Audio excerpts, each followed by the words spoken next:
My Vishwakarma, welcome back. Thank you so much. Thank you for having me again. Round two, Yes, round two. after 2 years since Yes, 2018. Yeah, yes, good to see you again. likewise. Yeah. And all the awesome progress with Sukarma Foundation. Congratulations. Thank you so much. Yeah. Thank you. As you've walked in and been sharing with me your update, I've been just like, yes, heck yes, across all of these different incredible aspects to uplifting rural India. Yeah. Yes. Yeah. We're going to unpack with visuals. Mm-hmm. Yeah.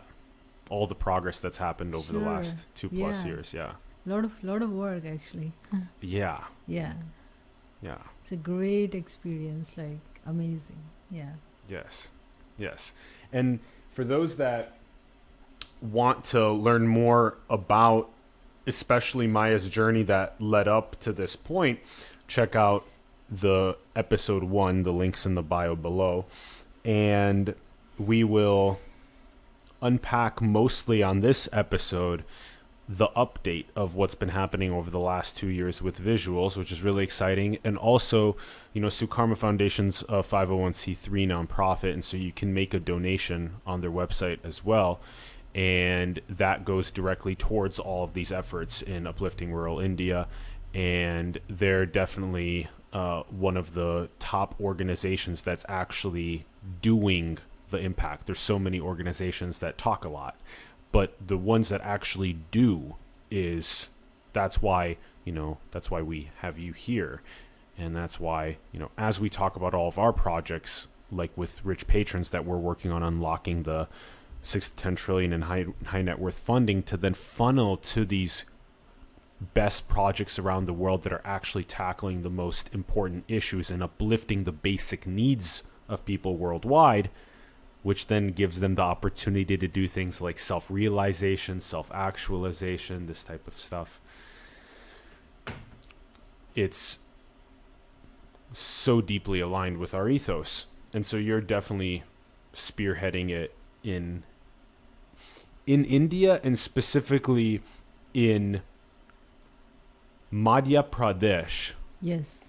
which is the central state, It's the heart of India. the heart of India. Yes.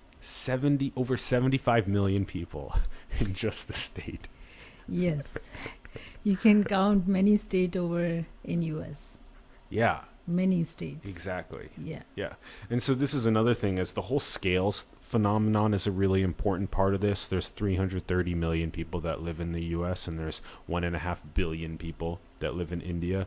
And so we're talking 5 times the USA's population. And we're talking that many more people that need those basic needs met, and that will have lots of really good, again, self-realization, self-actualization gifts to bring the world, which is very exciting as well. Yes. I'm sure you're seeing this already a lot with the work that's being done with Sukarma, where you're literally seeing a positive influence that you make on meeting the basic needs of somebody, and then literally their time is opened up Yes. to be able to achieve Yes. great things, Yeah, Yeah. pretty much. Yeah. which is like, that's so heartwarming to see that. Yeah. And feel it. Absolutely. Yeah. Yeah. Yeah, let's jump in. So we have the visuals as well. Should we just walk through it basically? I think it's probably best to do It's that. a good idea to go over the visuals, and Yeah. we can have an idea like what's going on here. So Yes. yeah. And Maya and the Sukarma Foundation put together this really solid end of 2020 email, like the New Year's celebratory email, recapping basically all of the awesome things that you guys have accomplished. And we also have so we'll pull that up, and we also have gallery images on the website that we'll go through and stuff like that. So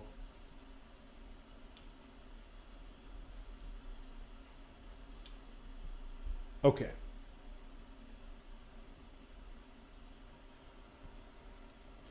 So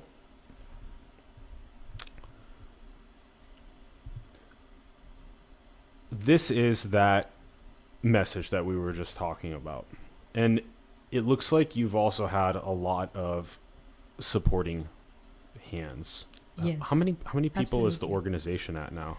So we have 14 people as a board member. 14? 14 means 7 over here, and others are volunteer, of course. And in India, 7 more in India. That's awesome. So we have like these are volunteers, and apart from that, like we have other teams which is volunteer in the ground and our working staff. So more about like 40 people, 40 altogether. Awesome. Yes. So somewhere around like 26 volunteers on the working staff. Exactly. Yeah, Yes. cool. Yes. Yeah. Yeah. And there also some of them people are on the payroll of the nonprofit as well. Absolutely. They are yeah, too, those okay. are mostly in India. Mostly in India. Cool. Exactly. Yeah. Yeah. Great. Okay. None of them here we got paid, like, because we whatever we get, we really want to give 100% in the work. We all are here volunteer, including me, Yeah. full time. Yes. Yeah. So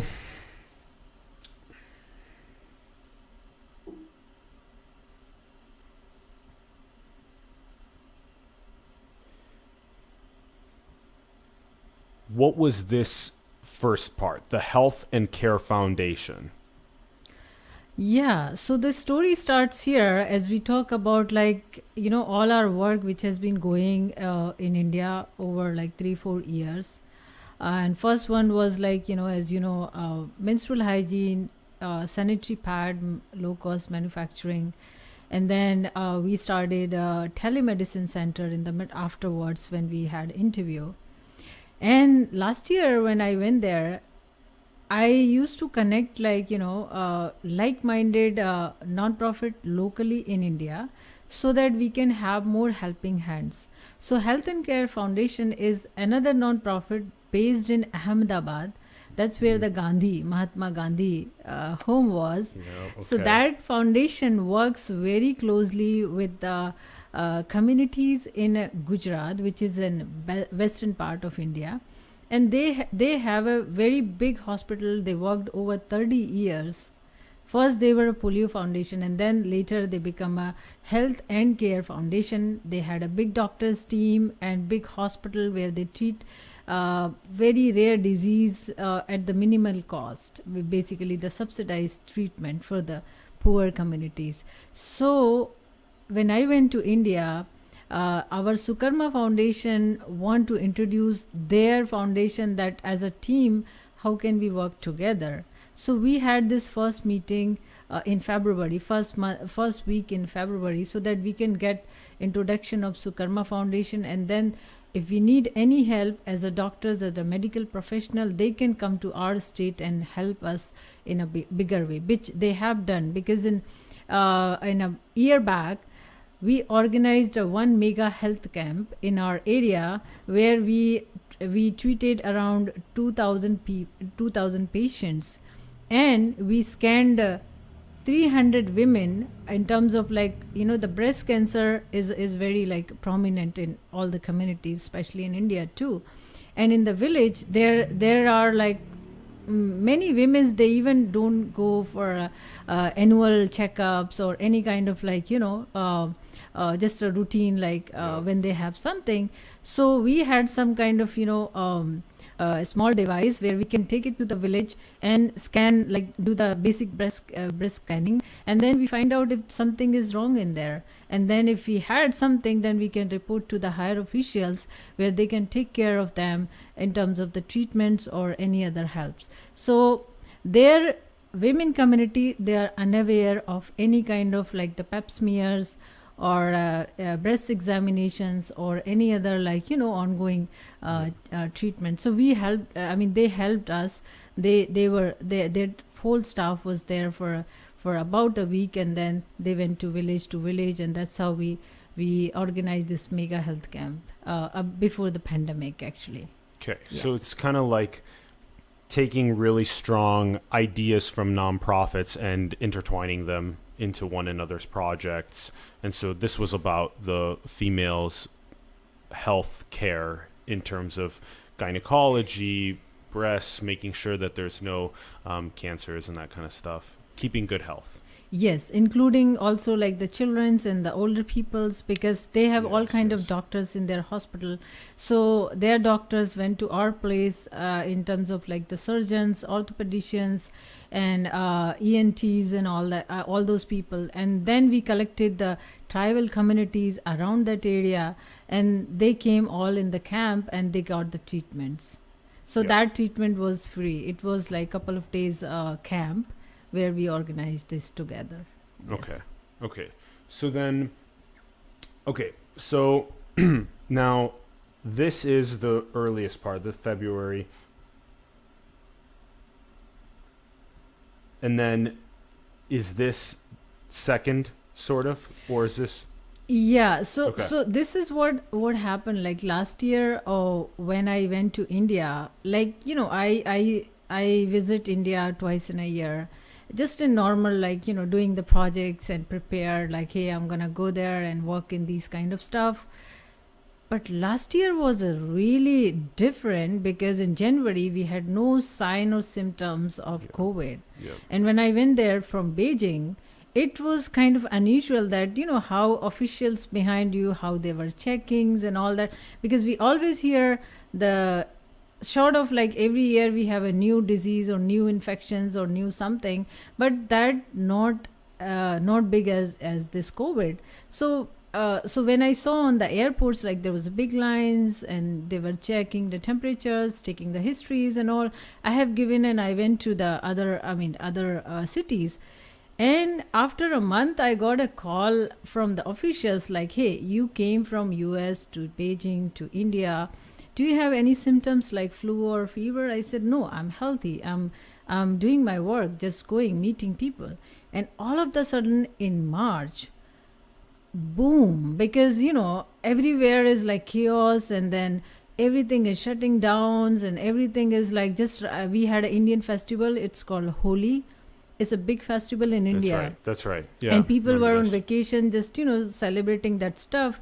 And after the Holi, on 21st or 2nd March, our PM, Prime Minister, he announced the entire complete lockdown in entire country. Mhm. Believe or not, like probably 50% people even don't know what is COVID, because they were living in a very remote area. They are mostly the working staff, which goes from one city to other city for the livelihood, for like periodically, like 4 months, 5 months, wherever they have a job. And March is a period where most of the agriculture crops comes, and a lot of labor they deployed all over the country, like all over the states. Like our state, we had a very fertile state where we grow like all kind of crops. So that season was the crop cutting season, and a lot of labor they deployed into the field where they don't have any kind of information like Yeah. Twitters, radios, Totally. newspapers, or anything. Totally. And they've been hearing this like, hey, India's closed, it's shutting down, no transportation, how would you go to home? And there's no limitation that, you know, this will open in a week or 2 week or a month or a year. No, it's just like everything is chaos.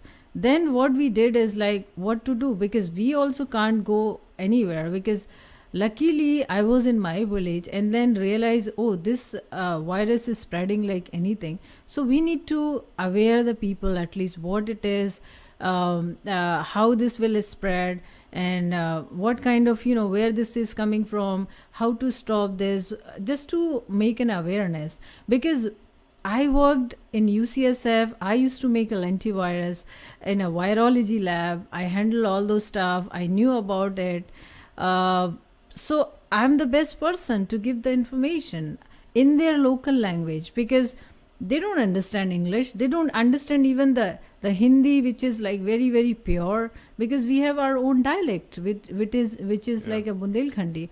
So if you can convert that in your the local language, and then in local dialect, which is very very useful, then what we did is like we prepared like the material, play the movies. Movies means like some expert advice on a projectors. We played out in a projectors, handouts, the pamphlets, flyers, and organize those campaign. You can see in the pictures like how people are standing and how we are managing those mics and going street to street, under the tree, on the road, and so many villages.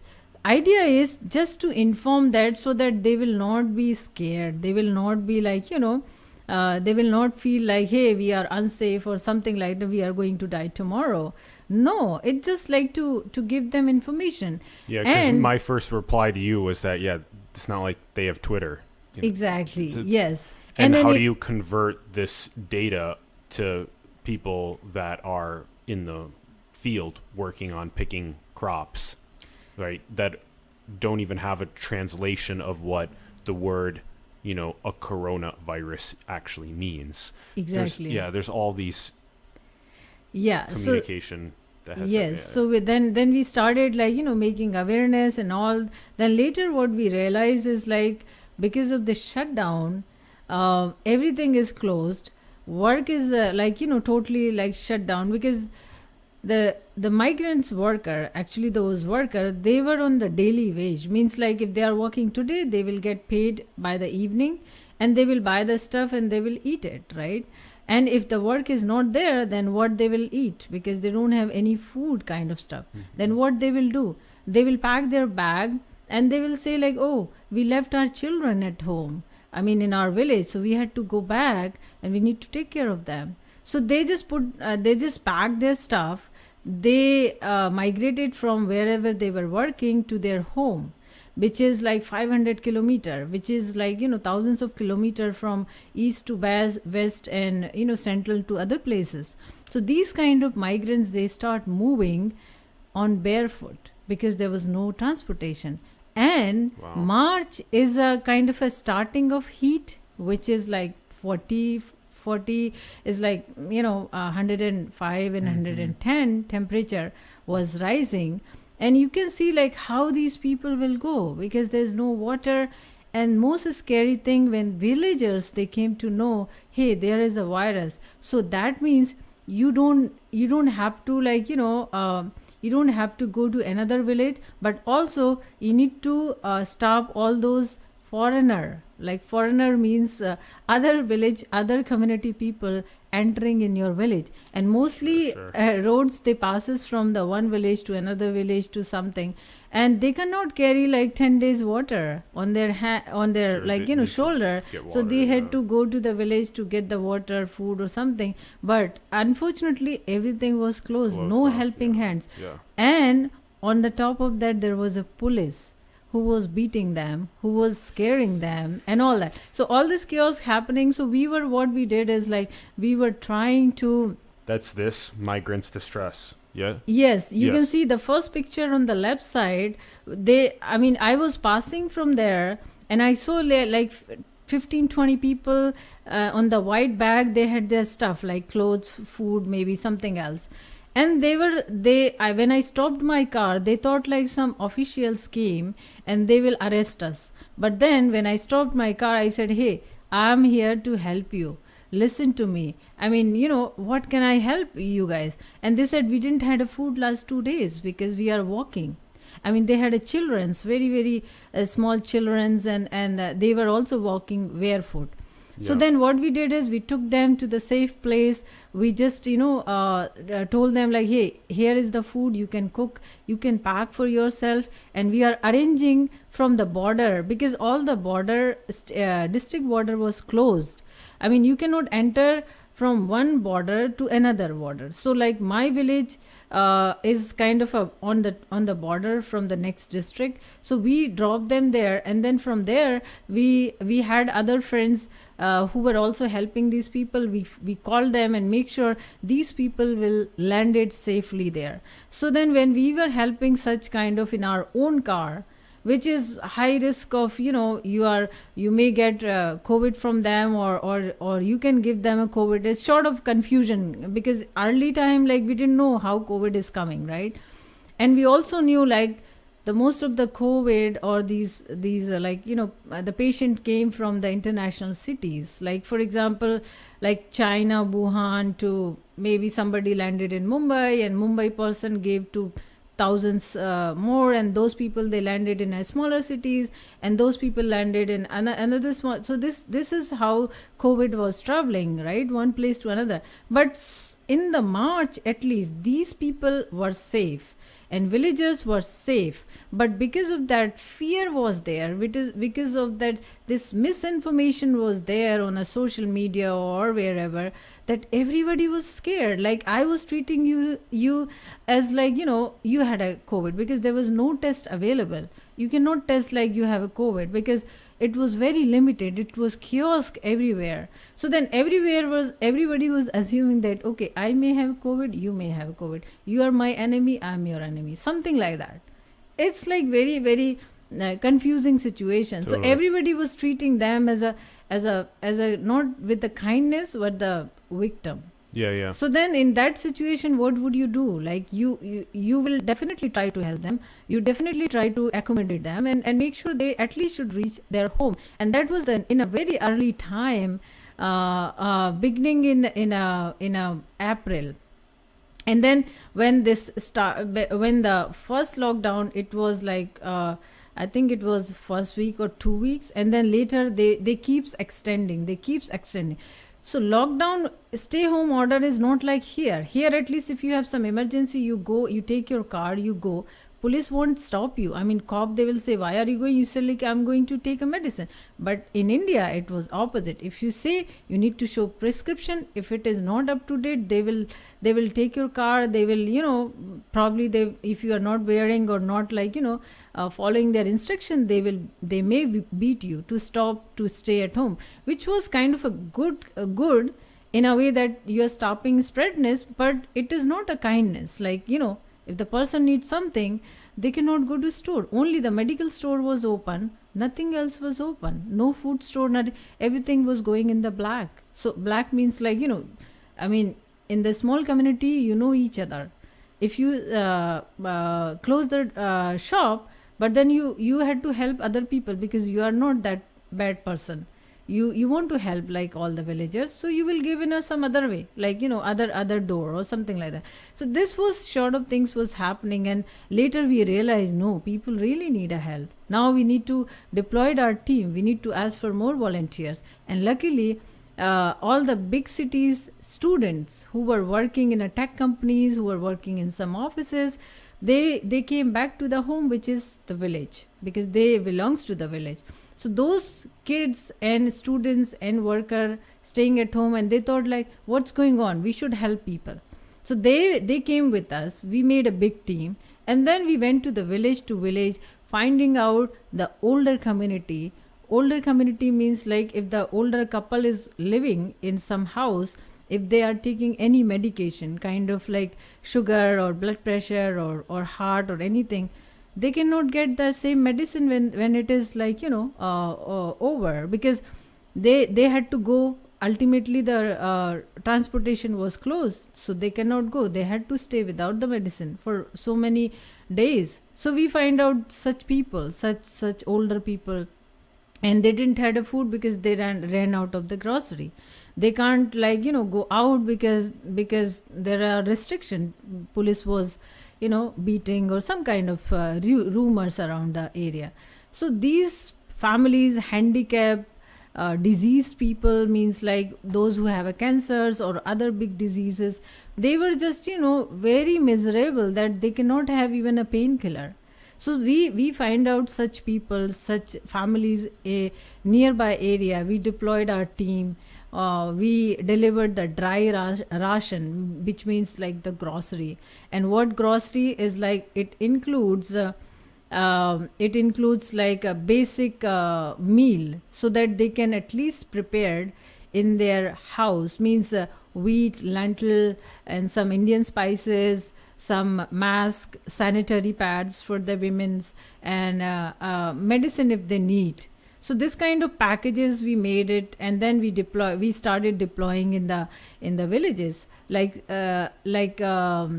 these like, yeah, so for the migrants worker, because they were going miles and miles, they don't have shoes, so we also gave them a shoes because it was a heat, and they were going in a very rough trail, so sometimes they had a cut on their feet, sometimes they had a thorns in their feet, so you had to see those people, and especially the kids, so we also arranged like this kind of stuff and then start giving them. And we also have seen like because there was a big scarcity around the area, and they knew like here is the police, here is the police, so what they used to do, the migrants worker who were taking their stuff on the head, they follow the river trail. So what happened is like the river trail goes miles and miles, which can connect to the another state or another city. They were not taking the route because of the scarcity, because police was there, so they were taking the river trail, which is like, it's kind of, you are walking in a death valley. I mean, miles or miles you can go, but you cannot find a water, any food or anything. So we find, because we live in the bank of river Narmada and Dudhi river, so we were seeing a lot of people, and they used to walk in the dark night so that people will not see them. They start walking around 7 o'clock in the evening up to 5 o'clock in the morning, and daytime they will find some kind of tree so that they can take a rest, and then again the evening they can start walking. So this kind of scenario happening there, and we have seen from our eyes. I mean, you cannot sit at home. Then we started finding such families, peoples, 50 peoples together, sometime 40 peoples together, and make sure they will have enough food for 5 days, 10 days, something like that. And we are also connecting other people who were living in other district. So we were limited because we are not supposed to go to the another district. So we can only help in our district. And then we had other friends, volunteer groups, they were working their own. So we connect them like, hey, this group is coming, you need to take care of them. So they takes care, and then they also forward to other state. So this is how the collective efforts of so many peoples and in a community in India work together in this COVID time. And after the third lockdown, when PM announced like, hey, now you can take out your vehicles. Yeah. So one more thing is like, we cannot take our car. Like my car, I cannot take because, I didn't had a permission to take out. Then what we should do? Like we used to have those motorbike in India, like we call it motorcycle. Mm-hmm. So we used to carry like 50 pounds or maybe 100 pounds on those motorcycle, and 5-10 volunteer we used to go and carry that bag. I mean, I used to go with those motorbikes, and this is how we used to reach out to the people. But that also you cannot keep more stuff. So then when they announced like third lockdown where you can take out your car and just go for essential stuff, then we started helping more people on the highway. So what we were seeing, like there was a big chaos, big news that migrants worker are dying on the road without food or without water, and some of them, they were hiding the cemented machine, the cement mixer machines. Because of they had a fear like a police will caught us or something, so they went under the mixer machine and they were hiding there just to reach their home. And some of the truck driver or truck owner, they were so kind that they took a risk that, hey, we can drop you. Like, it's just like you are going one state to another state. So people were helping, but they were hiding in a very tough situation, like hiding under the grains bags, like quintals of something, and then they were suffocating in there, they were suffocating in some other stuff. So this is kind of things were happening. So then what we did is like they were passing and walking through the highways. So we put this is the biggest the camp that we ever did. We were there for over a month, and we used to cook our food for the thousands of people. And here we organize like everything, like the meal, the dry snacks, and also the slippers, and most important is electrolyte packs, because they can live few days without the food, but they cannot live without the water. And which was like May time was a really high heat, so at least if they didn't had a food, they can have electrolyte and keep them hydrated. And also the biggest thing is like when we see the babies for like 4 months, 5 months, they cannot eat a spicy food, they cannot eat adult food, and the mother is lactating and she didn't had a food, then she cannot give a food to the baby. Then what we should do? Then we also made like some kind of Cerelac, which is out of we call it in local language is a sattu. So sattu is basically mixture of the this chickpeas and also this wheat, and that is very very healthy because you drink more water, and it keeps you like a cold, and also it keeps you hydrated. So that you can mix with the sugar or some sweeteners, and you can give it to the children who are like who can't eat the big meals. So this is how we find out like figure out like how to help like everybody out of them. So our volunteer used to go early in the morning, I used to go early in the morning. We used to cook entire like a big dish, which is like we used to make kind of a what do you call it's kind of like you make a cereal but with the vegetables and more grains, so more nutritional, so that they can have like taste and also the healthy. And then this goes like over a month. And then we also see in the tribal area there is no road. So when there is no road, but the families are living there and they cannot go to the market. So what we did is like we took the stuff on our hand, like on our shoulder, and then whatever they need, we used to give them on the top of the hills. They are actually the tribal who are not exposed to the main community. They just live their life. They are happy in their own zone.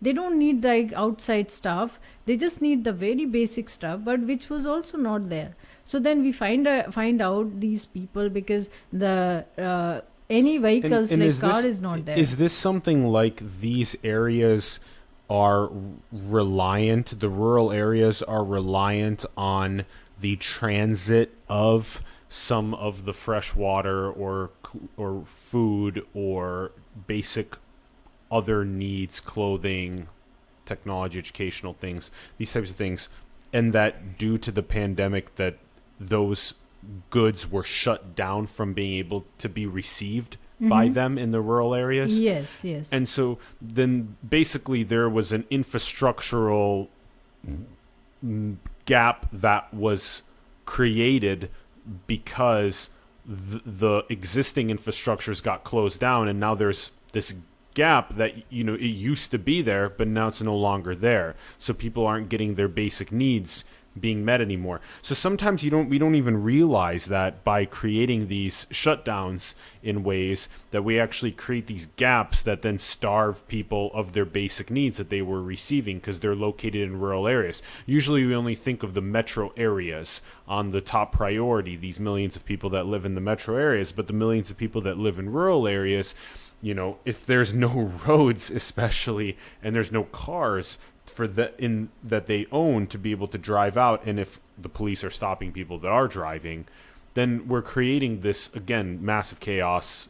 Absolutely. And so then now it requires like nonprofit efforts to be like, what about these starving people right now because you've shut everything down? Like, what are we doing about that? Absolutely. Yeah. Even the government was trying their best, but they never realized these consequences after the lockdown. Yep. They were totally unaware like what will be the outcomes when we do this lockdown, because COVID may not take these many people, but hunger and this shutdown will definitely take thousands of people. And which was, we have seen like people were dying on the road, people were dying on the in the different locations. Even the factory was closed, but the owner, they don't want to send them to their home because their factory and their buildings and the work will be limited or maybe stopped. They will go bankrupt. So what they were doing, they were hijacking those labor, like, hey, we are locking down you, you cannot go there. And those laborers, they were like 20 people in one room. They were just, it's like prison, more than the prison. Actually, prison, you get some at least stuff, but it was more than a prison. And the other thing is, like, the train, they had like special train or something from the south to the eastern India, which the big giant people, means like, this Naxos, they were stopping the train. Otherwise, all the laborer, they will migrate to their own hometown. Then there will be the biggest this labor crisis will happen, which ultimately shut down their business, their buildings, infrastructures, their whatever the township they are making, or whatever they are. So these kind of stuff also happened. So the thing is, like, here there is a system. I mean, I'm not sure if this works in a village or interior area or not, but at least if you have money, you can just deliver online. You have internet, Instacart or Amazon or so many things. But in India, if you do that, first of all, you don't have money. And if you do so, you don't have internet. If you have internet, then they will not reach out to you, because impossible, because they are living in their own zone.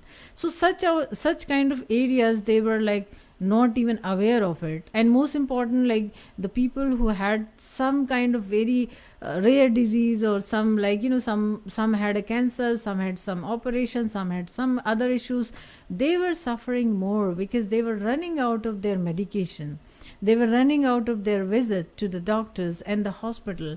And all the private hospital, they were shutting down. All the doctors who were doing private practice, during that shutdown, they were sitting at home. Even the government was not using them, because only government people can work, which is again like a disaster. Like, how can you say, like, health worker, frontliner, you had to shut it, I mean, you had to stay at home. They are the one who will save the people. But because the government system did so they had to follow the rules. So for some weeks, like few weeks, they were at home all the time. They cannot go out. So in a way, it's like very different from here. I was not here, so I don't know what happened here. But then this is like what I experienced when I was in India.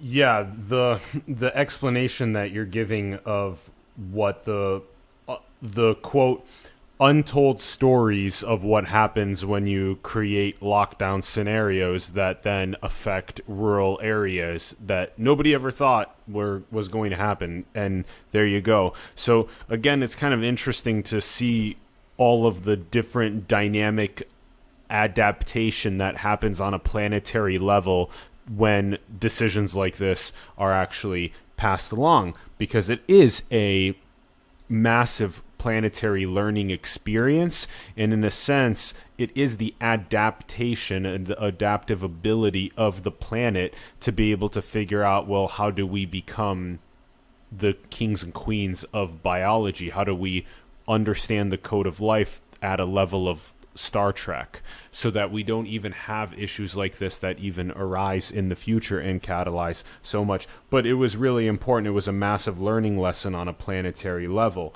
Albeit it created a tremendous amount of suffering and chaos, it was still an incredible learning experience for us, and we will adapt and become even stronger. But you're right, there's all these untold stories in the rural areas that you're sharing with us that Sukarma was able to go in and help alleviate a lot of the problems to. This next part is probably my favorite part of what Sukarma's doing, because it's basically, the TEDx talk that you gave, and also the whole Pad Man phenomenon that happened, and then Maya is like Pad Woman phenomenon now. And it's fascinating because it's something that is a part of, it's almost like for every single young girl that ends up becoming a woman in the world, they go through this. It's like a kind of being baptized into what it's like to be a woman, in a sense, to have a menstrual cycle and to undergo this process of, well, this is what it's like biologically to end up going through the process of, if you choose to have a child, and that this is what it looks like. And it's a deeply spiritual process to undergo that every single month, and it's very taboo in many ways.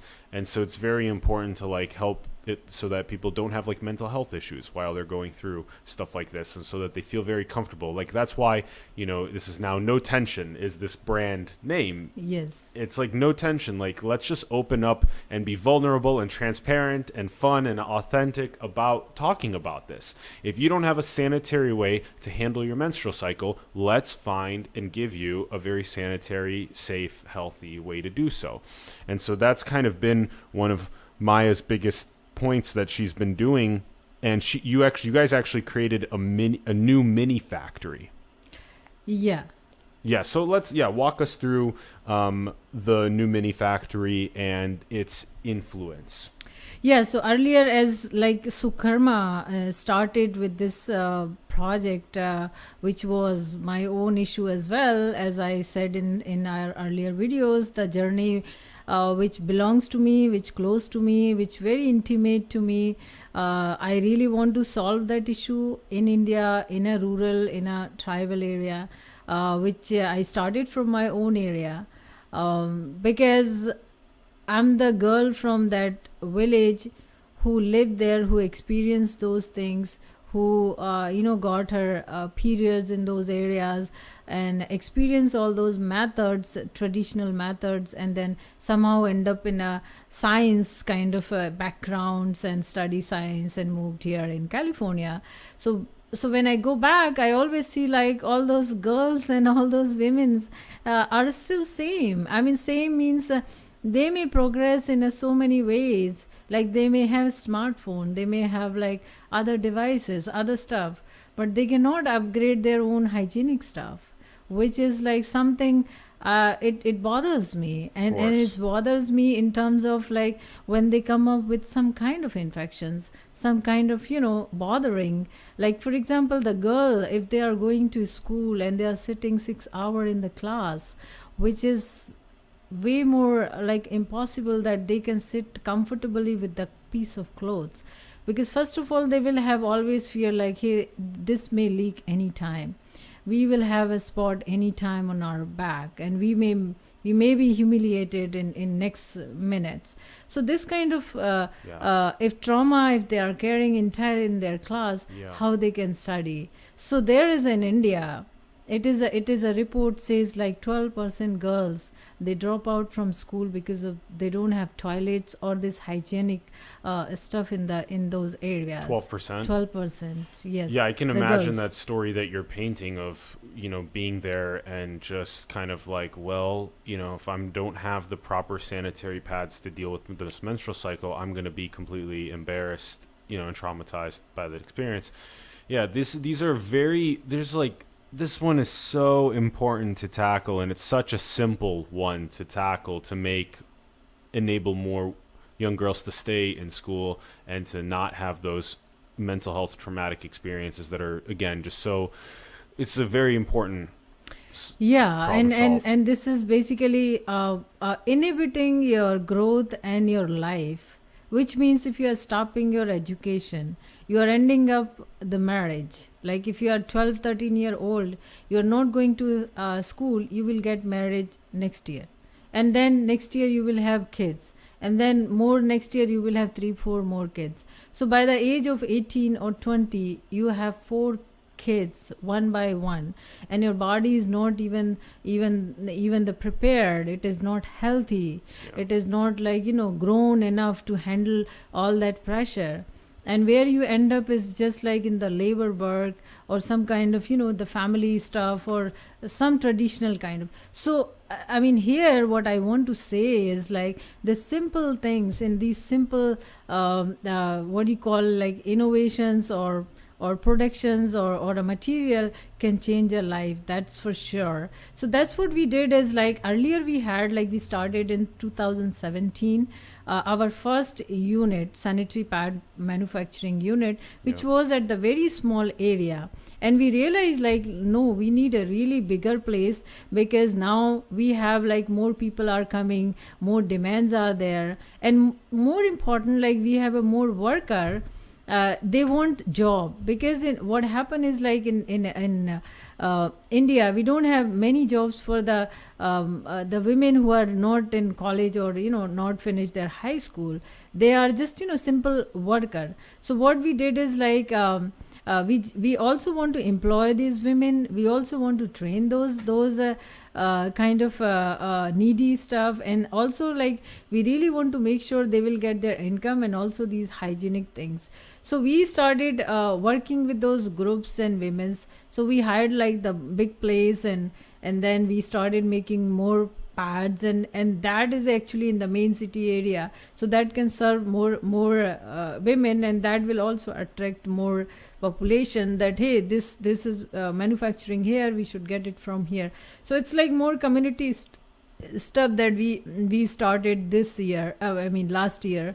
And we become, like, more helpful in this pandemic, because as I said, the whole story of migrants, laborer, they were going one place to another place. Think about, like, those women were not drinking water in an entire journey for so long. Why? Because they had to go for a urination, and they know this driver won't stop this truck or bus or whatever. If he or she won't stop, Sure. then we can't go for like for a washroom. So then they were not drinking water, and on top of that, if they are menstruating, then where they will find the piece of clothes, where they will find information, a kind of a pads. So what we also included during this the food that we are giving, the material that we were giving, we were also giving the sanitary pad, where they were using or not using. They can use maybe later, they can use maybe they can give it to somebody, but they must have at least sanitary pads with them, because they've been traveling maybe 15 more days from here to their actual village. And also we knew the drivers, because they were transporting from one border to another border. So we find out such driver, truck driver or bus driver. We also give them a box of the pads, like, hey, just keep in your bus, like the bus where you see all those migrants worker. If you feel like there is a women or the girls, just give them for free. At least they will have something with them, so that they can help each other. Maybe they may not need now, but somebody else need. They may not have that pad at that time. So this is also a kind of a very helpful during this pandemic, that we have given so many pad for free in all those communities, like in our district. And the people who are coming from east to west India, and also going to the eastern part, rural Bihar, Orissa, Calcutta's, and other places, because those are the places where they had, like, most the migrants labor. They deployed in entire country for the work. Yeah. In the numbers, I think you were saying in one of the notes was something like 500,000 sanitary pads have been manufactured since the operations first began in November 2017. Yes. It was like the manufacturing and distributions, and we are also helping in some kind of nature calamity, which is like flood, like That's right, yeah. other stuff. So yeah, everything is like going together.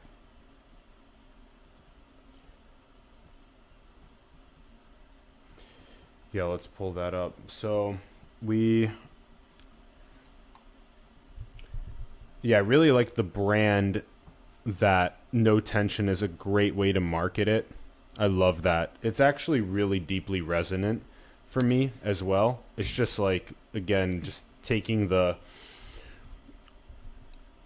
all of the taboo out, making it really fun and authentic and transparent and vulnerable and easy to chat about, and just getting the sanitary pads in for the young girls and making it easy. Again, just the simplicity of knowing that this is so important, and it's such a simple thing to. It's just making more intimate to them, like it's their Yes. personal things. Yeah, Yeah.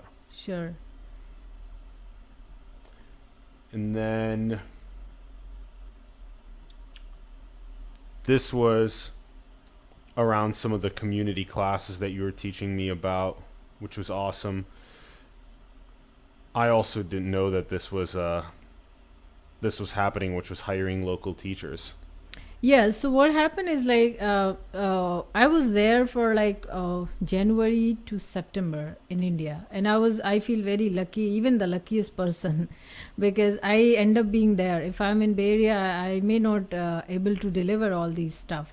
So what I have realized is like those kids who were going to the government school, everything shut down, like government school closed, private school closed, but then they later realized this lockdown is extending. So private school, they started like just like here, they started online classes. They started teaching on WhatsApp or some Zoom or some other platform. But what happens when you don't have internet and computers? Exactly. Right. You So don't. So the government school, they are already, like we all know, like underprivileged kids. They mostly go to the government school. So those schools, they were closed, and those kids, they just they were like, they have no idea when to start this school again, and then they were just playing, going here and there, passing their time. So we have seen like so many kids, they are just I feel this is more natural way of learning, but still Totally. like they should keep up what they've been doing in the class. So then what we started is like first of all, we started opening a one learning multitasking center, which is also a storeroom for our sanitary pad, exclusive store, keeping the sanitary pad, because that town, which is a Sainkeda, nearly close by more than 50 villages. 50 villages around that area. The villagers comes to get all the materials and other shoppings and other stuff, because that is kind of a small town. So then we made a stock room so that the pads, they can get the easily, they can enter in the office, and then first they see, oh, this is the pad box, which is very elegant way that they can relate, hey, this is not no more taboo, because they are selling it, and this is what this office belongs to, like Sukarma Foundation, no tension pad, and this is women things, because we don't talk about it, like we are not open in terms of like these sanitary pads or any women hygienic stuff. So then we started keeping them, and also we realized there is a, like the computer learning is somehow lacking in that area. Means like if the kids, they knew the computer, they can do their own homework, they can do their own stuff if they have a computer. So what we did is like we kept some laptops, and we hired the computer teacher, that they will teach all those girls, women's, kids who really need a computer basic literacy, like how to make a spreadsheet, word file, internet, how to pay their bills online, how to handle this bank accounts online, and all that. Those are very handy stuff. So they start coming and they start learning, and then we also started like this community class, which means like in the community there may be 30 students, and they don't know where to go and how to read that, because they don't have cell phone.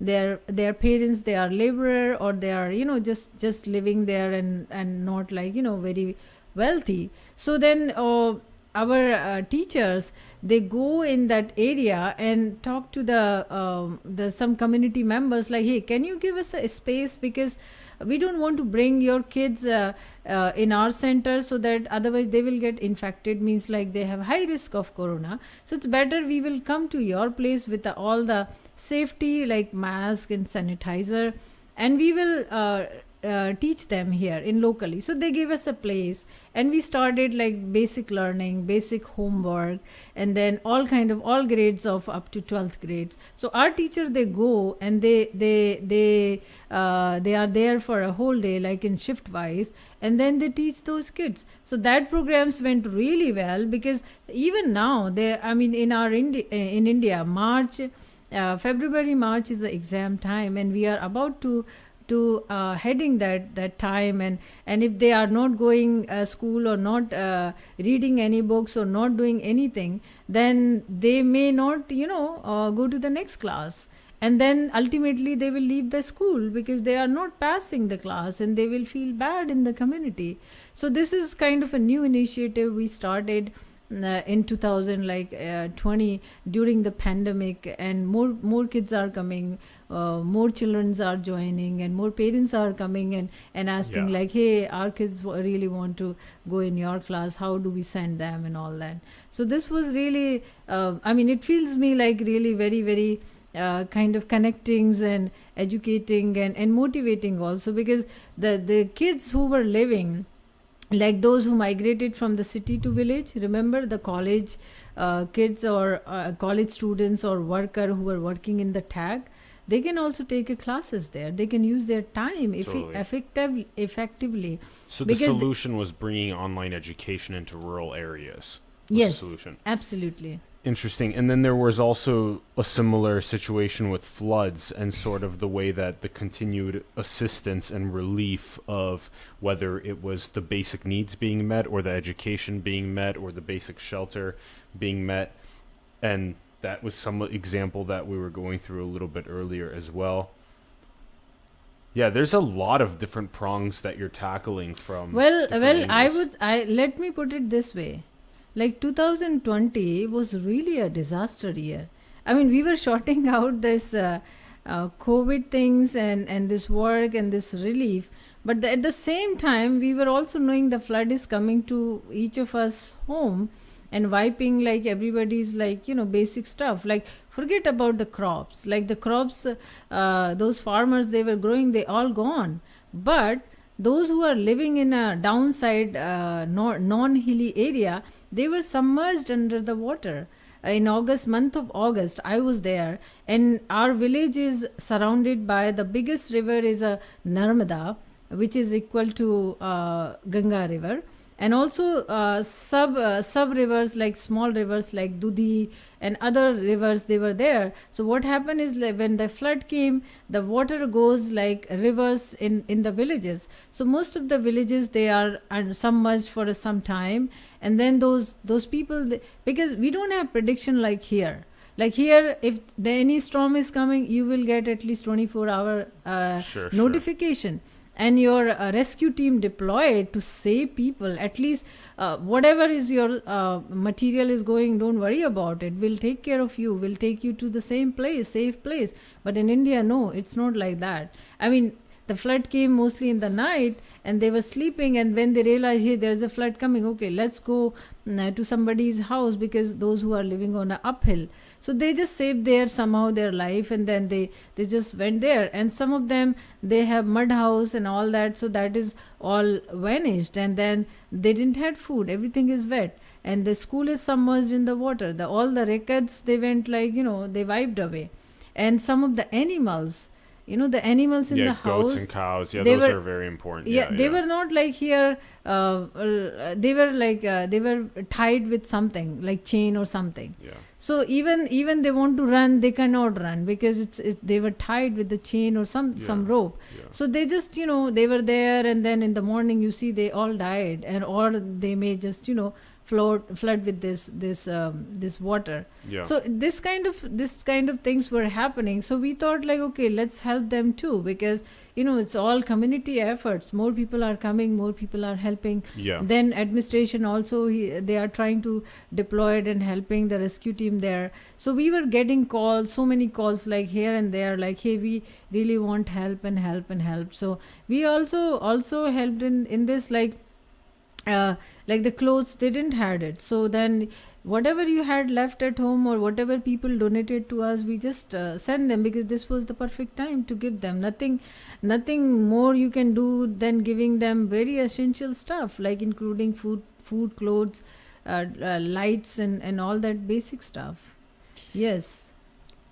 Yeah, there's a fascinating amount of layers that go into the conversation about the nature of reality, which we'll talk about a little bit after we get through some more of the Sukarma Foundation's progress.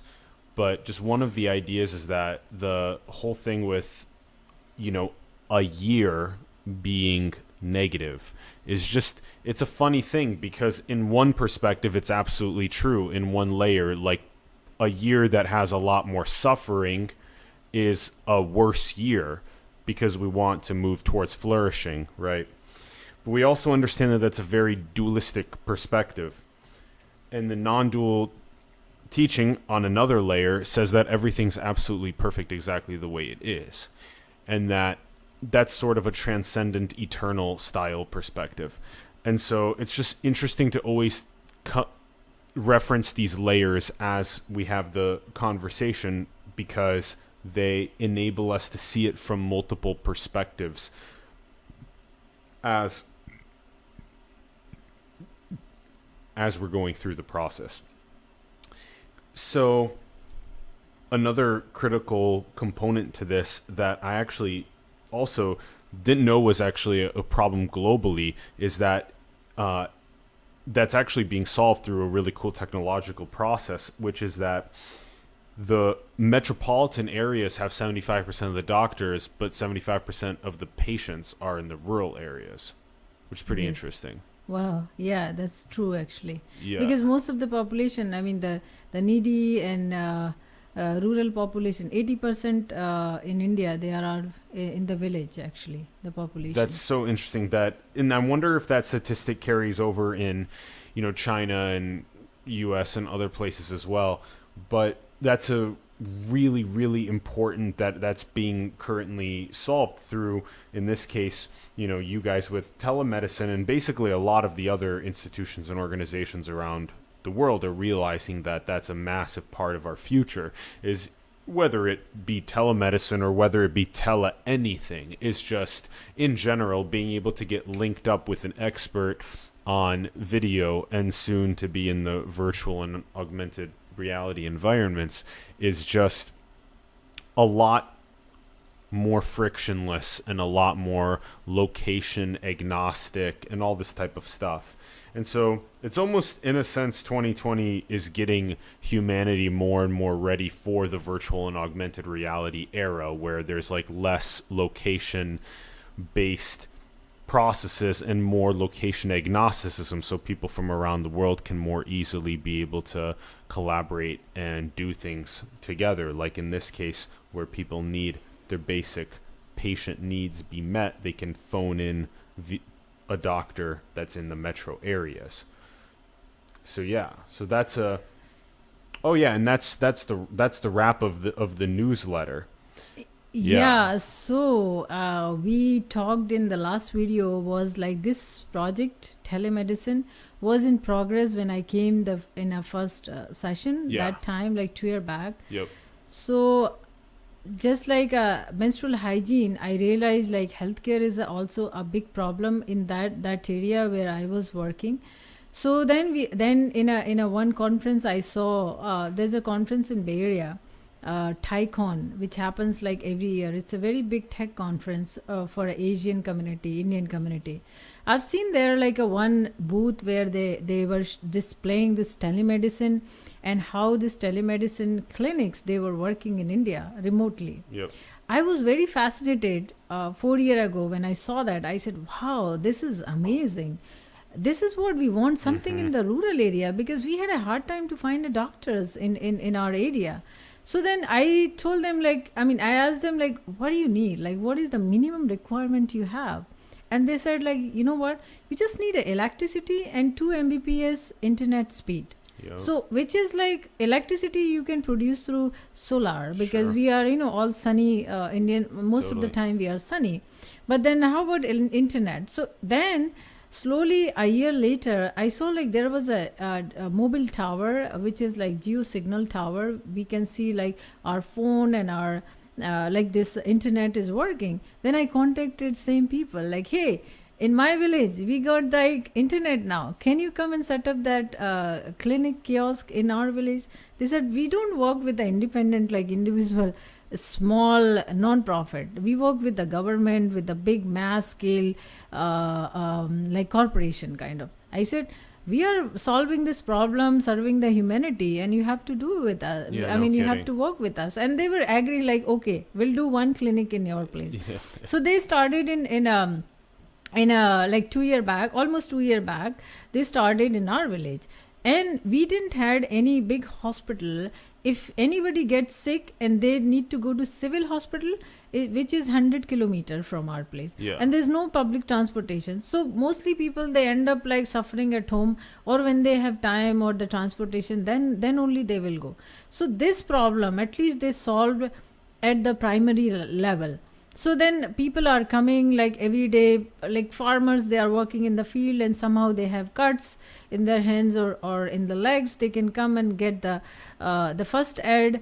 And also like this, so basically this telemedicine is a complete kiosk setup, which is they have computers, I mean computer with cameras, and they have a basic vitals like ECG, blood pressure, your oxygen level, your weight, and sugar test, and sort of like the basic vitals. That's great. Where you need, I mean, you doctor needs to identify your like the problem, diagnose the basic problem, and everything is interconnected, means working in the real time. Like whatever you are inserting through the tab.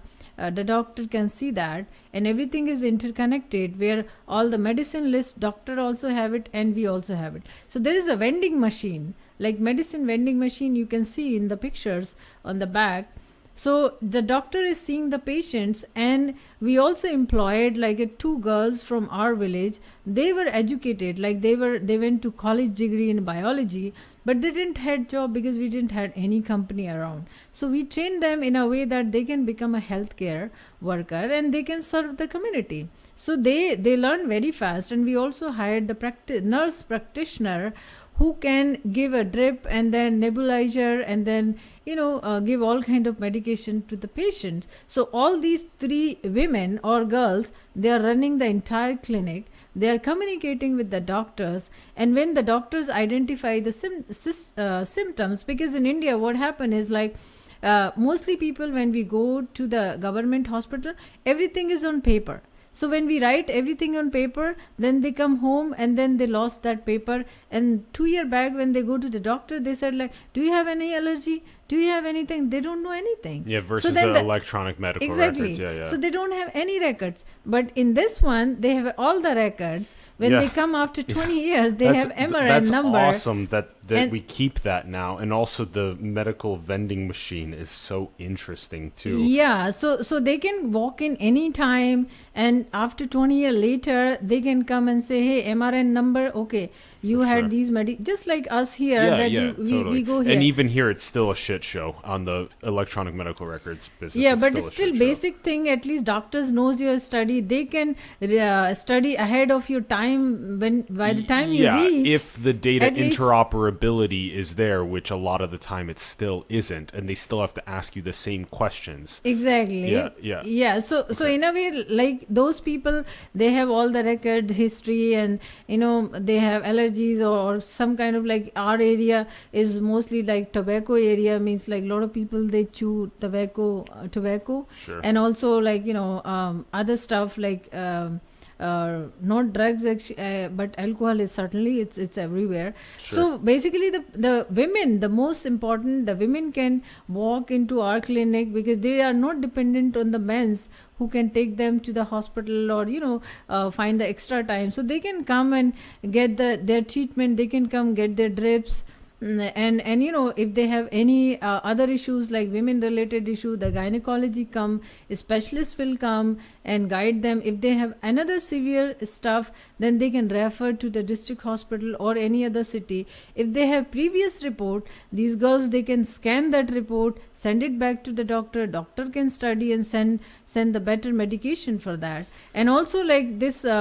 everything, as I said, everything is interconnected. So after the diagnose and the treatment, there's a prescription will come through the printer and which has a barcode.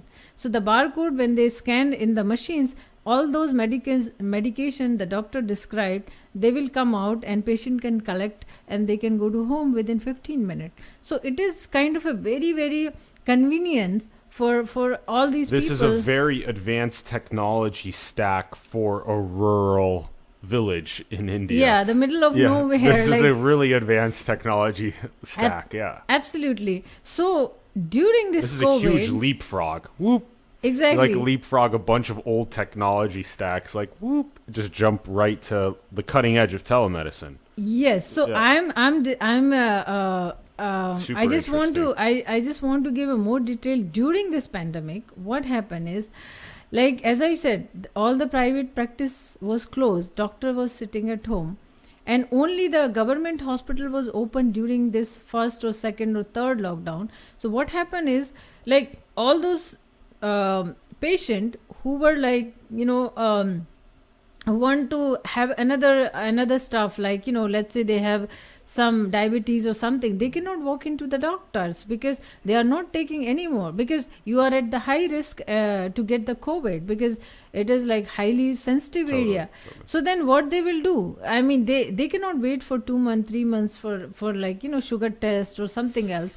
So then our clinic was open during the whole pandemic, and we increased also the hour, because earlier we used to open like 9 a.m. to 6 p.m. But then we started like, hey, there is a more need, more people are coming up, let's open for like, let's say 24 hour. If there is somebody's coming in the midnight, late night, early morning, nobody, like we can call, or we extended our hours like 8 a.m. to 9 p.m. So this is how like we increased our time, we increased our labor work, we connected more doctors, like some of them from here, my friends, because here is day and night difference. So if night in India, it's a morning right now.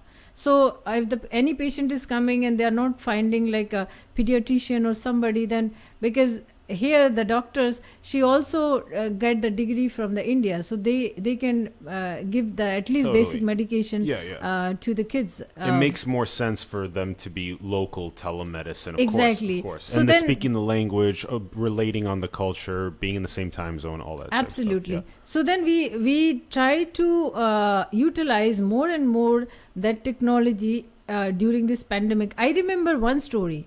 There was a guy, he used to live in a different district.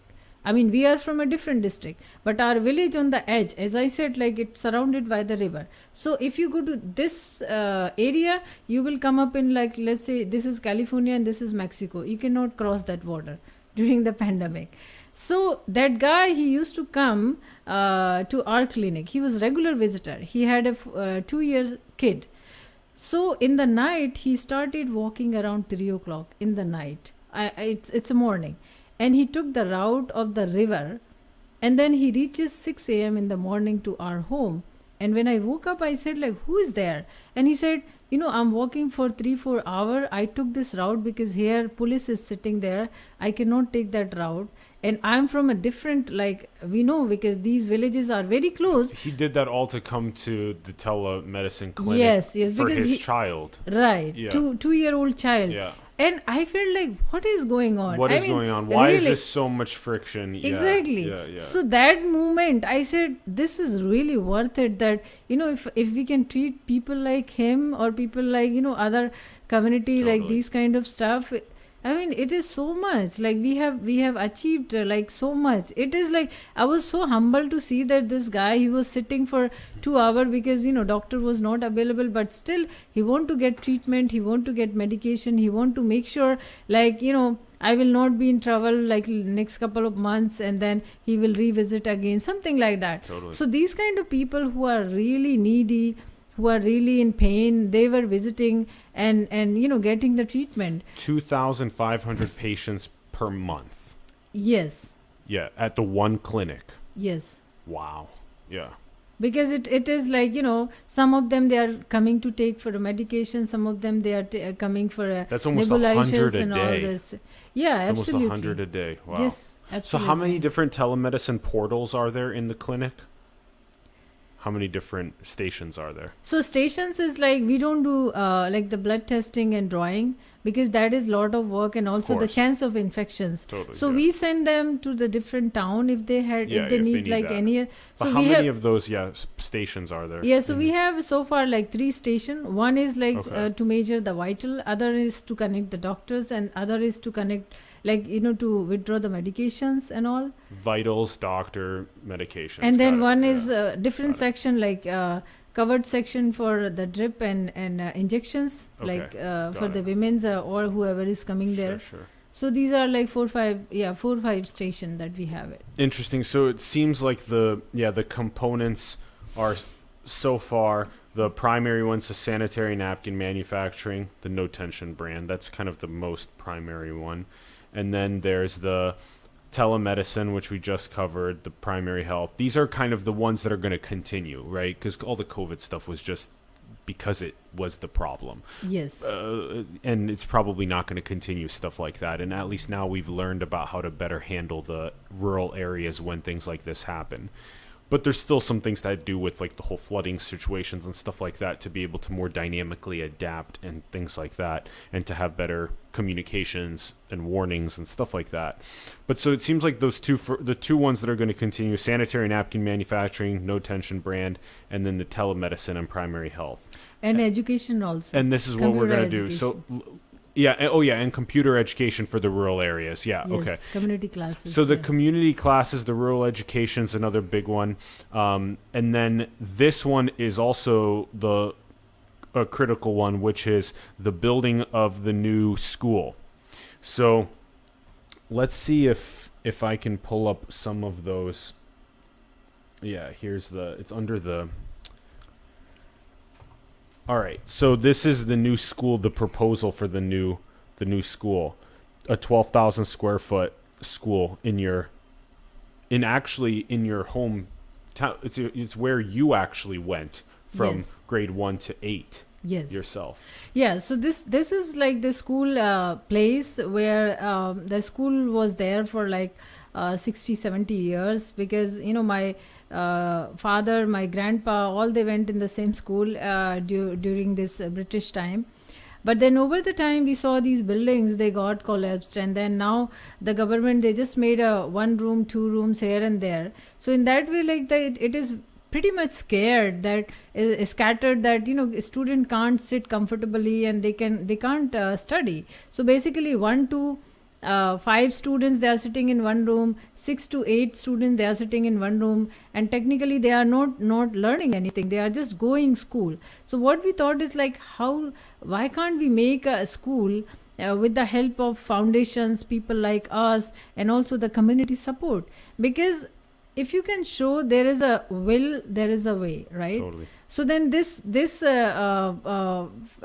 you work on this kind of efforts, you certainly can make it. Then we come up with the plan that how we can make a sustainable building which can serve our village and also nearby the village. As I said, like it's a totally remote area, and if one family, they want to educate their son or daughter, mostly they send their son to the private school, daughter no, because it's a culture there. Because they don't want to spend money on daughter, they want to spend money on son, so that they will be a support in their this is really, this is very, very unusual, but then it's really, at the same time, it is a culture. We need to accept that they want to educate son instead of daughter in a private, so that they will earn money and they will take care in their older age. Yeah. So then what happened is, like, one poor family, farmer family, they end up paying like 30,000 rupees per annum on one kid. So imagine, like, if one family is putting 30,000 rupees per year on a one kid. If they had 4 kids, then they can only support maybe 2 of them, maybe one of them. So all the kids, they cannot go to the private school. So basically the rest of the more than 50% population in the village, they won't go and get the college education, right? So then what we thought is, like, how to make this sustainable learning, which has everything, like the environment, better like the public school education, better public school, Yeah. so that the kids not only learn the computers and other stuff, they will also learn the livelihood means how to grow their own food, because we are the farmer community. Yep. And our kids are not learning even how the wheat look like, how the rice look like, I mean the plants look like, how how to grow them. If they don't know about it, then how they will survive? You can survive without computer, but you cannot survive without the food, which is actual part, right? So we also need to teach them in terms of the food, the vegetables, the garden, and sustainability when it comes to the environment. Because altogether the education is, I believe, it's not about earning money. It's about, like, running this planet with the equal efforts that we take care of all kind of species, Totally. like waters, all kind of animal elements, like the water, air, soil, everything, that we Exactly. make sure we are not polluting any of them, because they are the integral part of our life. That's how we will go maybe 200 more year. I don't know how long we will survive on this planet as a human in this COVID time.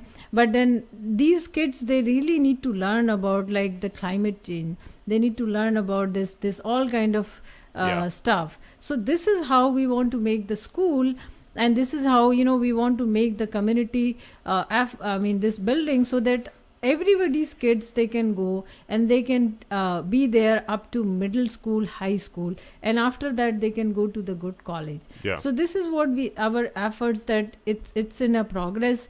We need to take a permission from the officials, and it is the primary plan is done, like the architectural designs and map and everything. If we get the permissions and we have funds, then we can start building that. So this is, like, very, very important project for me and everybody. And it's a huge long-term project. Huge. Exactly, because this is kind of a model that you want to set the example, that how other the community rural areas around India and around the world can prioritize a public school education for long-term. For the kids. Absolutely, because here everybody goes in a public school, it is a taxpayer money. But in India, the education is getting more and more corporate kind of stuff, like all the big school owned by the corporate or the politician, and it is becoming, like, more money making stuff. So there is, like, they are eliminating the learning part, but they are making, like, more money. So poor people like us, we can't even Sounds afford like it. the United States jail system. Maybe if you have money, you can send it. Well, our jail system is very much around making money rather than rehabilitation, and around education, and around enlightening and stuff like that. And in this case, it's, if education is going to become this corporate machine, that it's also going to be, actually, United States has their university system has become like the corporate machine of the public school system, like you talk about right now in India. It's, at least from your experience and what it sounds like, because the United States, on that very taxpayer level for the elementary, middle, and high school, sure, you're right.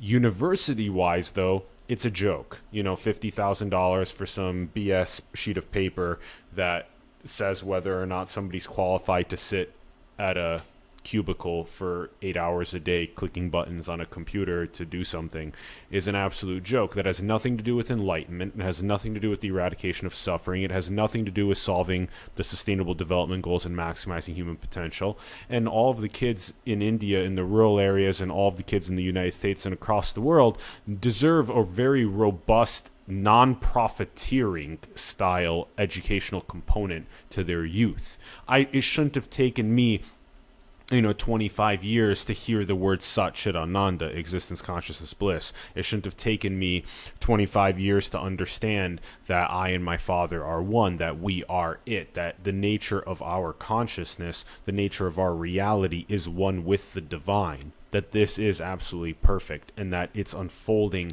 in its just most indescribably beautiful way, and that there's just so much unnecessary craving and suffering as so many of the planetary spiritual traditions try and enrich us to have equanimity, have imperturbable peace, have causeless joy, to have these most fundamental principles and to butterfly effect them out, because that is our true nature, is completely washed in all of the insanity of the economic machinery and all of these other components. So to just say it's permeated across the K through 12, across universities, across adults. So many adults are just in straitjackets. There's no childlike bliss anymore. There's no more childlike peace. It's just egos inside of little boxes around their heads. And so there's a lot of components to this that need a massive flip on their head. That layer, one layer again within the indescribable perfection, is what we actually want to architect, what we are flowing, the architecture process is already flowing through us into the world. So this is probably a good transition into that conversation, because there's all these components that you're already doing that are extremely beautiful with Sukarma Foundation. We got to unpack them, but you're also very adamant and very well practiced yourself in the Vipassana tradition, the Theravada Buddhism tradition, the direct, most conservative teachings of the Buddha, of the end of suffering, of nirvana, of enlightenment, of the eradication of craving and aversion at the most root fundamental level, experientially in your own practice. And I am as well, and that, as we were talking before we started, there's basically many different faces to this one truth. And whatever face you take, or however many of them you decide to connect, you're going to end up on this one non-dual truth. And that I'm curious to hear what profound influence, because we probably didn't get to unpack this in the more enriched states of being that we're both at now, especially myself after the 2-year period. So let's unpack sort of your thoughts around Vipassana, around enlightenment, around non-duality, around the nature of reality, consciousness, that type of stuff. Yes, you are absolutely right, because my first time I have done Vipassana in 2015, and in 2016 this Sukarma Foundation born, means I started in India. So when I did first time this Vipassana, I realized like how to channelize your energy in more effective way. Because here I live in Silicon Valley, which is prime hotspot for anybody's, like, in terms of job, technology, computer, making money, one after others, they are, running like a crazy. And there's no end of it, right? I mean, we have seen like most young people, most older peoples, they have big mansions, cars, and it is just endless. And in end of their life, what they feel like, how they, if you talk to anybody who is like 80-year-old and he has everything, if you ask one question, are you really happy? I mean, have you achieved what you have, thought about? And they may say like, yes, we have achieved so much. But you can definitely see and say like, hey, they are not happy because this is not what they have done. So this kind of like the happiness within themselves, I don't think like that comes with a money or a material. Totally. So when I did this Vipassana, and I realized like the craving that we have inside us or among us or in the society community, one after other, and sort of that ego, why we are running one after other things. Because as we all know, like Goenkaji also, he was just a typical normal household person. He also want to earn millions, billions, and he earned so far. But then end of it, like when he realized this is like craving. Yeah. This is a world of like endless craving that we really want to make everybody's happy. Like on a back of ancient time when Ashoka, he just want to become like big king of everybody. He just want to kill everybody. Because that's the way like that he can become an empire, and he can acquire all that lands or whatever is like. But when he met this Vipassana, he become very ordinary, very normal, very content person. So I think in my way is like Vipassana, when I learned and when I went first time, I realized like in this what do you call, in a time, there's nothing which is like a permanent. Everything is revolving around you, and it's just like your perspective, that how you see all those things. Like you may see like, okay, I'm working in Google, I may make million in 2 years or 3 years, but what the million will do, will this make you happy, or will this make you like take you at the another level? Maybe not. But this is a kind of a craving inside you which is pushing you every day, which is blocking your, I would say like it's a blind spot, that you are not seeing the other stuff in your back, which is more beautiful, more satisfying, and more like natural around you, the energy basically. Yep. So in that way, like I felt that like, okay, I mean, I'm as a like myself, I came from a village where I started my life with a zero. Like I didn't had anything to lose. All those years, like let's say in these 30 years, I left my home when I was 14, and I went to another village to get another education, another school and college, and all those years I was just one after other. So when I came here, I said, if I do this community work, I may not lose anything, because all I will gain is like some kind of experience, some kind of exposure, that hey, you are also the part of this community, and if you serve these people, you will feel happiness, because you are solving their pain, like their issues, their problems, and they are getting better and better and better. And that's how I engaged with this foundation, and I mean started this foundation and engaged all those work. And I feel like it is very satisfying that you are seeing people around you who are in a misery. Like we all see in Vipassana, like people who are in a misery, they don't know why they are in there, because they didn't had that exposure of Vipassana. Like in the last person, when came to the Buddha, like, hey, I really want enlightenment, and by the time Buddha said, no, my time is over, the guy said, no, his time is over. But then Buddha came up and said like, hey, no, I mean, my time is not over, I may do something good to him. So there is always like thing, and there is always something ahead you which you cannot see, but there is some positive energy which you can feel and do better work with your experience, with the equanimity, with the stillness, realizing yourself in this, like in this surroundings, and channelizing that positive energy around you, without having any kind of like ego, without having any kind of competition, or any kind of like any kind of negativity in your mind.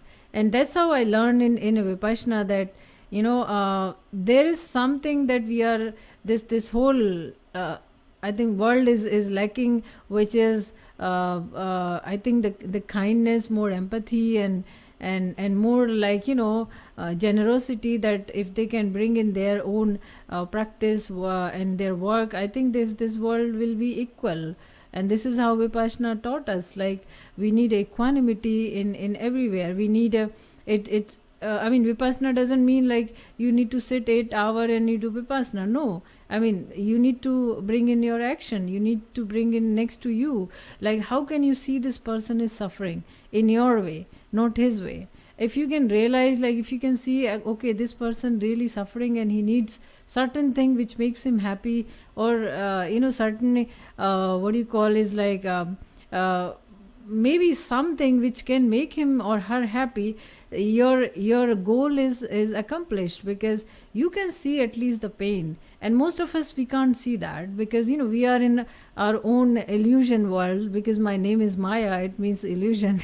But I try to see beyond that, because I mean, something money can't buy, something money can't give. I think we really need some more enlightenment beyond that, which we can see like more clear pictures and more, I think, depth in our knowledge, and whatever we are doing and surrounding us, we can feel that pain and that energy for sure. So Vipassana is something I have done. Actually, it is a really good thing. When I went in January, in February, I applied before, like in November, in Igatpuri, which is the main Vipassana center in India, and that's where the Goenka ji he started first time, and that place is magical, like Sacred, yeah. exactly. So I had that, like in my mind, I should do there, because it's original place, and I'm sure it is much more divine than we thought, in other places. So I went there, and I was 10 days Vipassana. It was completely different, because you see, like, so many peoples and other people who may not have a time, they can give 10 days, but they were coming there because they just want to do, and they were like doing this for a long time, and they were happy person. It doesn't, I mean, you can see the laborer people, they came and doing this Vipassana for 10 days. Some, like daily workers, some farmers, some, it's not like the people who can afford the time and who have those like resources, then they can allocate and take time off of 10 days and go the Vipassana. No, very ordinary people were coming and doing in very, very good manner. And I have seen more than that. I have seen a lot of people who were serving, like those thousands of people, with the, like with the happiness, with the kindness, with the passion. Like, this is what I have seen before this pandemic. I think that helped Totally. me a lot during all this 8-9 months, because this was very high stress and turbulence particularly me, because my family, they were very scared in India when I used to leave home around 6 o'clock, come back in 12 o'clock in the night. They felt like, I don't know what happening to her, like she's just going random places. But for me, it was not that stressful, because I know what to do. I mean, when you do something, then you can see the clear picture, your goal, your targeted spot where you really need to be focused. I think the Vipassana, that's what gave me those paths and open, like more ways to help more people. So I feel this is something which is really helpful in our daily practice, actually. Totally. Yeah. There may, in fact, be just nothing that is so important as the gift that we can render the world by turning inward. Turning inward is the solution, and it's been the solution for thousands of years, and it's still the solution in modernity. And it's just that everything being so outward driven, outward focus is just so funny. It's just the infinite seeking exterior for happiness that's just happening. And it's like, nope, the diamond necklace is around your neck. It is you. It is consciousness. It is this. This is it. You are already infinitely blissful and happy and peaceful. But the true recognition of that and the true embodied sahaja samadhi, to be able to actually carry it with you, weave it, the tantric path, into the fabric of life, is it. That is it. That's how to do it.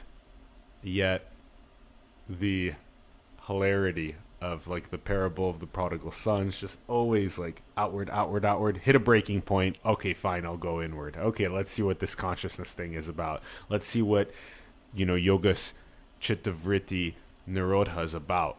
let me see if I can calm these fluctuations of the mind and what's revealed to me in the process. Am I actually infinite? Am I actually eternal? Is the form actually an illusion? Is it actually just a dream? What is the formless? What is the absolute? What is the agentless, the attributeless? What is that perfection? Is this perfection too? Yes, it is. And to surrender to that flow of perfection is it. And it's so hilarious and so peaceful. It's so funny. It's just all like, yeah, it takes a little bit of time to realize that. Absolutely. Yeah. Yeah, just go with the flow. It already is this. And it already is happening. And we are it, and it is doing us. And just flow with that. Maya, I'm so proud of you. Wow. Look at all the stuff that you've achieved. Good job. Thank you so much. It's because all of us, it's not me, it's all of us collective efforts, the donors, the volunteers, the people like you. Totally. Everybody's collective efforts. So I'm so happy that I'm here, and again we are discussing all that things which matters. Yeah. I'm really grateful. You Thank inspire you me so much. Yeah. You too. Thank you. Yeah. Thank you. I have a strong feeling that there's going to be a lot of people that tune in that realize at a deeper level sort of what's going on with meeting basic needs around the world. Sanitary pads is usually not something that people realize that is something that's just so simple to be able to put the pieces together to be able to provide for the basic need of young girls. But it's such a massive contributor to their flourishing. Absolutely. And so that one, and then the basic healthcare and primary care needs of telemedicine is huge. It's so awesome, like the call that you have, and you're like, no, we're serving humanity. You're going to help us. And that's so fun that they come together like that. And then, remote education as well now with computers. They're all really strong components. And hopefully, the rich patrons arm, it's not that much, the $300,000 that it costs US dollars to build a school that can last for, decades of making profound impact on young people's lives. And then that same model in the rural areas around the world to be unleashed as well in a very ecologically, technologically, self-realization, self-actualization style way is, that's so beautiful. Absolutely. Yeah. Yeah. Thank you so much for Thanks, putting Maya. all the efforts, making this wonderful presentation. I'm so grateful. Yeah, likewise. And you had it already all together in your email blast you sent like 10 days ago. And so we just, Yes. we went over a bunch of that content. Absolutely. I'm leaving India again on 17th. You're going back? Yes. Cool. Just next week, and I'll be there another 4 or 5 months. 4 or 5 months. There you go. You're going back. Yes. Boom. Just like that. Yes, Wow. absolutely.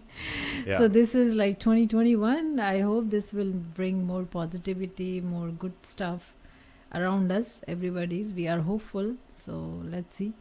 Because people still suffering from basic stuff there. So yeah, we can help more people.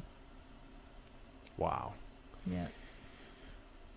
Well, yeah, Godspeed going back 4 or 5 months is another big chunk of time. A lot to accomplish, though, for sure. It's exciting. And again, for everybody that's tuning in, check out the links in the bio below. Again, the Sukarma Foundation is taking donations, so you can support. Again, just sukarmafoundation.org. Check it out. Links in the bio. Taking donations across all of their different endeavors. We just signed up as well as Simulation, which is really exciting.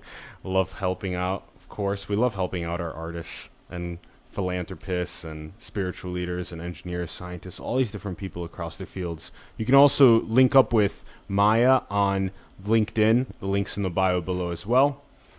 And thank you for tuning in. We greatly appreciate you. Like the video if it made a profound impact on you. Subscribe if you haven't already. Leave us a comment below with some of your feelings around the episode. We'd love to hear from you.